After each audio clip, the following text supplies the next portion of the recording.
ഇന്ന് തന്നെ ഡൗൺലോഡ് ചെയ്യൂ. കാണൂ നിങ്ങളുടെ ഫേവറേറ്റ് ഷോസ്. സത്യം ഞാൻ ഒരു ദിവസം പുറത്തു കൊണ്ടുവരുന്നുണ്ട്. എന്റെ പൊന്ന് ഋതിക മാഡം, എന്നെ വിട്ടേക്ക്. അങ്ങനെ വെറുതെ വിടാൻ ഉദ്ദേശമില്ലെങ്കിലോ? എന്താ മാഡം? എല്ലാവർക്കും ഹെൽത്ത് ഇൻഷുറൻസ് ഉള്ളത് വളരെ നല്ലതാണ്. എന്തെങ്കിലും ഒരു അപകടം ഉണ്ടായി ഹോസ്പിറ്റലിൽ ചെല്ലുമ്പോ ക്യാഷ് ചെലവാക്കാതെ നമ്മുടെ കാര്യം നോക്കാമല്ലോ. Deepak, I am sorry. എനിക്കറിയാം താൻ ഋതികയെ കല്യാണം കഴിക്കേണ്ടതായിരുന്നു. പക്ഷെ എന്ത് ചെയ്യാൻ, ദിവ്യയുമായിട്ട് അഫയറിലായിരുന്നോ അല്ലയോ എന്ന് എനിക്കറിയില്ല.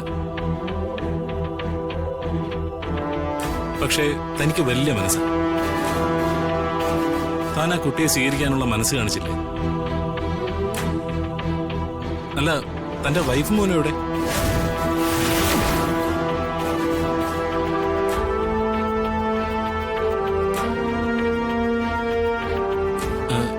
എന്താ ദീപക്കെ? ഏയ്, ഒന്നുമില്ല. ഞാൻ ചോദിച്ചതിന് എന്നോട് ദേഷ്യമായോ? ഏയ്, അവനെന്ത് ദേഷ്യം? അവന്റെ വൈഫും കുട്ടിയും അവന്റെ റൂമിൽ തന്നെ ഉണ്ട്.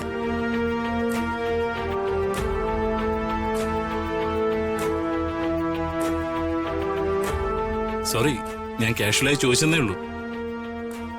ദീപക്കിന് എന്നോട് വിരോധമൊന്നും ഉണ്ടാവരുത്. ഭാര്യയും കുഞ്ഞിനെയും നന്നായിട്ട് നോക്കണം.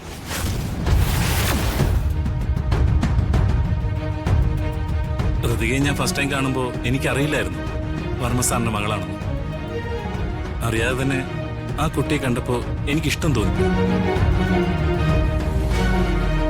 പിന്നെ ആ ഒരു സാഹചര്യത്തിൽ വിവാഹം മുടങ്ങിയപ്പോൾ അപ്പോൾ തന്നെ ഒരു പ്രപ്പോസൽ മുന്നോട്ട് വയ്ക്കുന്നതാണ് നല്ലതെന്ന് എനിക്ക് തോന്നി. മറ്റൊന്നും മനസ്സിൽ വെച്ചുകൊണ്ടല്ല. എനിക്കിപ്പോഴും നിങ്ങളെല്ലാവരും ഇഷ്ടമാണ്. ആയിക്കോട്ടെ ആന്റി, ഞാനേ പ്രതാപൻ അങ്കിളിനെ ഒന്ന് കണ്ടിട്ട് വരാം. എനിക്ക് അങ്കിളിനോട് കുറച്ച് കാര്യങ്ങൾ പറയാനുണ്ട്. ശരി, ആയിക്കോട്ടെ. ആ, ഓക്കെ ദിവ, നമുക്ക് കാണാം. ഇവനെ ഞാനിന്ന് ശരിയാക്കുമേ. എടാ, ഇവിടെ ഇരിക്കടാ. ഇരിക്കാൻ. ഒന്നാമത് എനിക്ക് വയ്യാതിരിക്കുക. ഈ സമയത്ത് നീ എന്തെങ്കിലും പുകിലുണ്ടാക്കിയ അതിന്റെ പുറകെ നടന്ന് മധ്യസ്ഥത പറയാനൊന്നും എനിക്ക് സമയമില്ല. അതുമല്ല, അതിനുള്ള ആരോഗ്യവുമില്ല. അതുകൊണ്ടേ നീ ഇവിടെ അടങ്ങി ഒതുങ്ങിയിരിക്കെ. അവന്റെ കാര്യം നമുക്ക് പിന്നെ നോക്കാം.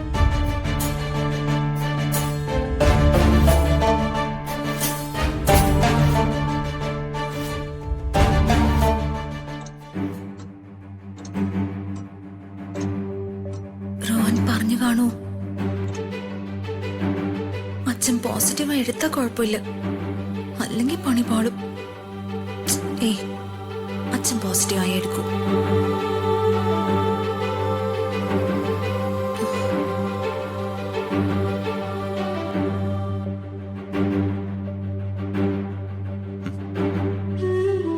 എന്താ ഋതിക മാഡം, എന്തെങ്കിലും ടെൻഷൻ അടിച്ചിരിക്കുന്നത്?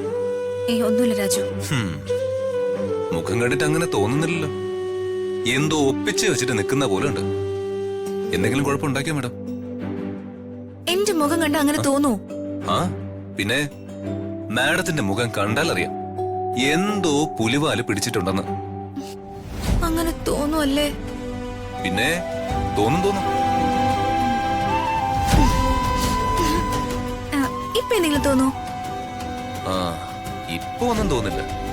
പക്ഷേ ഉള്ളിൽ എന്തോ ഒരു കള്ളത്തറുള്ളത് പോലെ. ഒരു പ്രശ്നമുണ്ട് രാജു. എന്ത് പ്രശ്നം? അത് ഞാൻ പിന്നെ പറയാം. റോനെ അങ്ങോട്ട് അച്ഛന്റെ റൂമിലേക്ക് പോയത് രാജു കണ്ടായിരുന്നോ? ഇല്ല.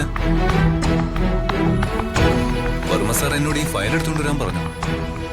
ഇന്ന് കളക്ടർ ഓഫീസിൽ സബ്മിറ്റ് ചെയ്യേണ്ട ഫയലാണ്. അല്ല, അച്ഛന്റെ റൂമിൽ നിന്ന് എന്തെങ്കിലും ശബ്ദം കേട്ടിരുന്നോ? എന്ത് ശബ്ദം? അച്ഛൻ റോഹനുമായിട്ട് സംസാരിച്ച് എന്തെങ്കിലും ഉറക്കെ പറയുന്നതായിട്ടോ? ഇല്ലല്ലോ.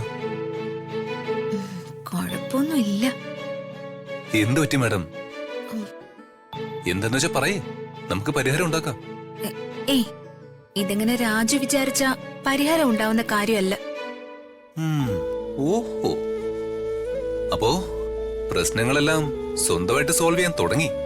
ആ, ചില പ്രശ്നങ്ങളൊക്കെ സ്വന്തമായിട്ട് സോൾവ് ചെയ്യുന്നതല്ലേ നല്ലത്.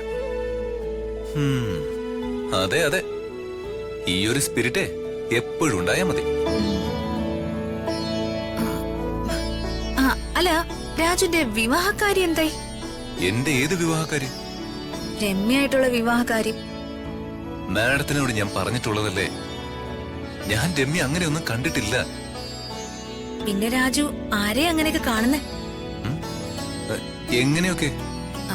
അല്ല, രാജുവിന് എന്നോട് സ്നേഹമില്ല, രമ്യോട് സ്നേഹമില്ല. ഇനി രാജുവിന് വേറെ ആരെങ്കിലും ഇഷ്ടമാണോ? മറ്റാരോടെങ്കിലും പ്രണയമുണ്ടോ? എനിക്ക് അങ്ങനെ ആരോടും പ്രണയമില്ല. പക്ഷേ എനിക്കങ്ങനെ അല്ല രാജു തോന്നിയത്. രാജുവിന്റെ മനസ്സില് രാജുവിന് ഒരാളോട് പ്രണയമുണ്ട്. രാജു അത് പുറത്ത് കാണിക്കാതെ ഉള്ളിൽ കൊണ്ട് നടക്കുക എന്നാ എനിക്ക് തോന്നുന്നത്. ആരോട്? അതൊക്കെ എനിക്കറിയാം. സത്യം ഞാൻ ഒരു ദിവസം പുറത്ത് കൊണ്ടുവരുന്നുണ്ട്. എന്റെ പൊന്ന് ഋതിക മാഡം, എന്നെ വിട്ടേക്ക്. അങ്ങനെ വെറുതെ വിടാൻ ഉദ്ദേശമില്ലെങ്കിലോ? എന്താ മാഡം?